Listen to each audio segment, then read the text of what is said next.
riba. Apa arti riba? Arti riba secara bahasa adalah az-ziyadah, tambahan. Apa yang dimaksud dengan riba? Yang dengannya turun ayat-ayat Al-Quran yang melarang perbuatan riba, mengancam orang yang melakukan riba, siksa yang sangat besar dunia dan akhirat yang akan diterima oleh orang-orang yang memakan riba, yang memperlakukan riba, yang mempraktekkan riba, yang menyebarkan riba. Bahkan segala yang berkaitan dengan riba terancam. Sebagaimana Rasulullah SAW telah melaknat pemakan riba, orang yang memberi makan riba, kedua orang saksinya, juru tulisnya dan kedua orang saksinya, mereka semua sama-sama berdosa. Al-Imam Muslim meriwayatkan sebuah hadis dari jalan Jabir bin Abdullah. Beliau mengatakan, la'ana Rasulullah sallallahu alaihi wasallam akil riba wa mukilahu wa katibahu wa shahidaihi wa qala hum sawa'un. Rasulullah sallallahu alaihi wasallam telah melaknat pemakan riba, orang yang memberi makan orang lain riba, juru tulisnya, dua saksinya, mereka semua itu sama-sama berdosa. Dan Rabbuna di dalam Al-Quranul Karim berfirman, alladzina ya'kuluna ar-riba la yaqumuna illa kama yaqumu alladhi yatakhabbathu asy-syaitanu minal mas. Dzalika bi annahum qalu innamal bay'u mithlu ar-riba wa halallahu al-bay'a wa harrama ar-riba. Orang-orang yang memakan riba, mereka tidak bangkit nanti pada hari kiamat kecuali seperti berdirinya orang yang kemasukan syaitan. Yang demikian disebabkan mereka berkata, sesungguhnya jual beli itu seperti riba, padahal Allah telah menghalalkan jual beli dan mengharamkan riba. Dalam ayat yang lain Allah Subhanahu wa taala berfirman kepada kita orang-orang mukmin, ya ayyuhalladzina amanu taqullaha wa dharu ma baqiya minar riba in kuntum tu'minun. In kuntum mu'minin.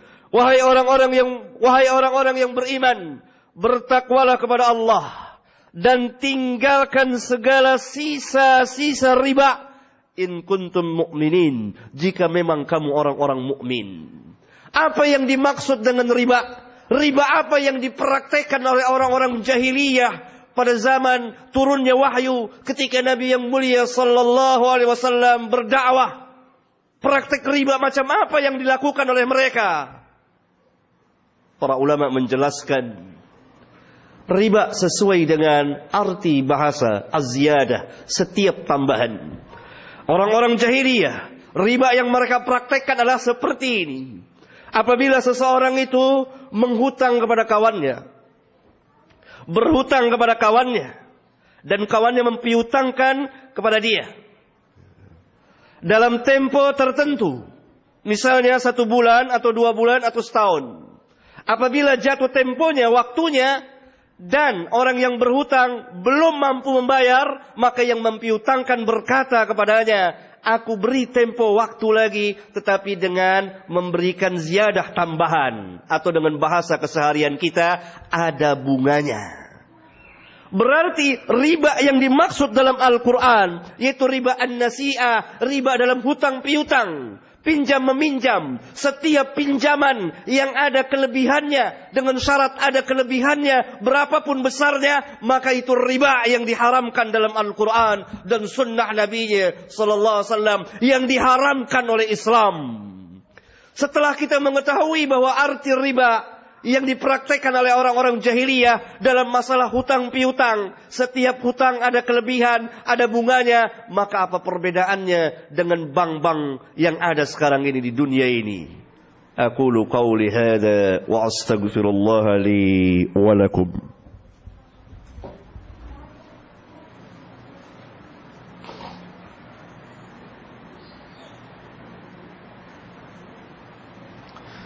Alhamdulillah, حمدا كثيرا طيبا مباركا فيه كما يحب ربنا ويرضى والصلاة والسلام على النبي الرحمة وعلى آله وأصحابه ومن اتبعهم بإحسان إلى يوم الدين وبعد. Di dalam Islam ada satu ajaran yang sangat mulia sekali, membantu orang yang sedang kesusahan. Salah satu caranya adalah dengan meminjamkan uang kepadanya. Maka dalam Islam urusan pinjam meminjam, hutang piutang adalah urusan murni sosial 100%. Tidak ada embel-embelnya, tidak ada pamrihnya, tidak ada bunganya. Hutang 100 bayar 100, hutang 1000 bayar 1000, hutang 1 juta bayar 1 juta. Sedangkan yang dimaksud dengan riba adanya ketentuan syarat. Hutang 100 bunganya 10 rupiah. Hutang 1000 bunganya 100 sekian persen dan seterusnya. Ini adalah ainur riba, riba 100%. Maka bank-bank yang ada di dunia ini yang mempraktekkan seperti ini tidak syak lagi adalah ini praktek riba yang pernah dikerjakan oleh orang-orang jahiliyah ketika turunnya wahyu Al-Quran, ketika Rasulullah SAW berdakwah kepada mereka. Sistem perekonomian yang seperti inilah yang kemudian dikembangkan di dunia saat ini oleh orang-orang Yahudi terutama, karena pertama orang yang mengembangkan riba adalah orang-orang Yahudi. Kalau saudara menyimpan uang di bank, maka saudara akan diberi bunga sekian persen. Bahkan kita berlomba-lomba untuk menarik bunga dari bank sebanyak-banyaknya. Dan bank itu pun berlomba-lomba satu dengan yang lain, bersaing untuk memberikan bunga yang lebih banyak, yang lebih banyak, dan yang lebih banyak. Ini ainur riba. Riba murni dan 100%.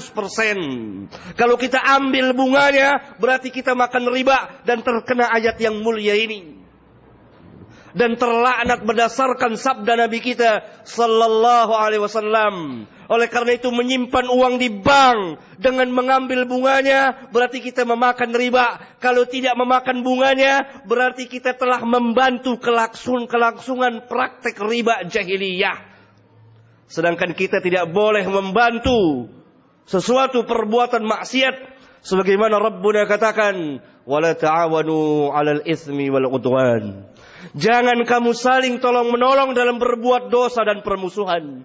Bank-bank konvensional yang bertebaran di dunia saat ini, para ulama kita telah ijma' mengatakan bahwa ini bank-bank ribawiyah yang diharamkan di dalam Al-Quran dan Sunnah Rasulullah sallallahu alaihi wasallam. Maka hendaklah kaum muslimin berjual beli, berdagang, menegakkan sistem perekonomiannya sesuai dengan syariat Rabbul Alamin. Jangan dia mengikuti cara-cara orang kafir dalam menegakkan sistem perekonomian mereka. Karena tegaknya sistem perekonomian mereka dengan riba, dengan perjudian, dengan penipuan, dengan gharar, dan dengan unsur atau cara pemaksaan atau unsur-unsur pemaksaan. Sehingga terjerat semuanya. Karena itu mereka menguasai perekonomian. Andai kata kaum muslimin memisahkan diri dari mereka, sistemnya berbeda sesuai dengan syariat Allah tabaraka wa ta'ala, pasti perekonomian mereka tidak seperti sekarang ini.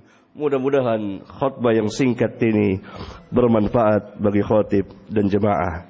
Walhamdulillah Rabbil Alamin.